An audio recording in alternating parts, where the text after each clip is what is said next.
जब से ये आए हुए हमारे गाड़ी जो पास हुई है इस वक्त तक पहले RTO ने भी पास की है, इस वक्त हमें कुछ नहीं मिली, इस आदमी ने भी कोई काम नहीं किया, ना दफ्तर में बैठता है, सिर्फ जाता है जो भी जाता है उसको 2 मिनट बिठाता है तो जाओ, कोई काम ही नहीं हो रहा है। गाड़ी को परमिट नहीं मिली है, गाड़ी के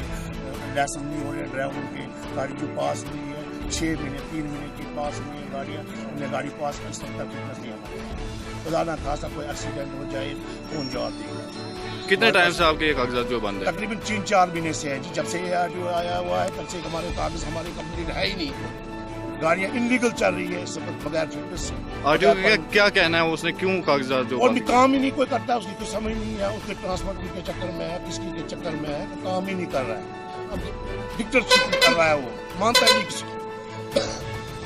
कब तक जो अब फिलहाल तो हमने 1 दिन का रखा हुआ है, अगर इसके बाद हमारा कोई गवर्नमेंट ने कोई हमारे गवर्नर साहब ने कुछ हमारे लिए कुछ कमिश्नर साहब ने हमारे इस RTO को उठाया नहीं यहाँ से, हम उसके बाद हफ्ते के बाद वो प्रोटेक्शन करेंगे, लगातार करेंगे, कोई कंप्रोमाइज नहीं करेंगे। हमारे को कागजी गाड़ी के लिए किसी के पास लाइसेंस नहीं है, किसी के पास फिटनेस नहीं है, किसी के पास परमिट नहीं है, बहुत मुश्किलात में हम। दूसरी बात हुई है कि हमारे गाड़ी इलेक्शन ड्यूटी लगाई थी, पंचायत का इलेक्शन था, म्यूनसिपलिटी का था, हमारे पास इसमें पैसे ट्रांसपोर्ट के पास ट्रांसपोर्ट ये गरीब ट्रांसपोर्ट है, इसके पास पैसे इस वक्त तक नहीं मिला, बहुत प्रॉब्लम में हम इस वक्त हैं। ट्रांसपोर्ट की जो 3 दिन 4 दिन 5 दिन 10 दिन लगाए थे गाड़ी इलेक्शन में, और पैसा ही नहीं मिला।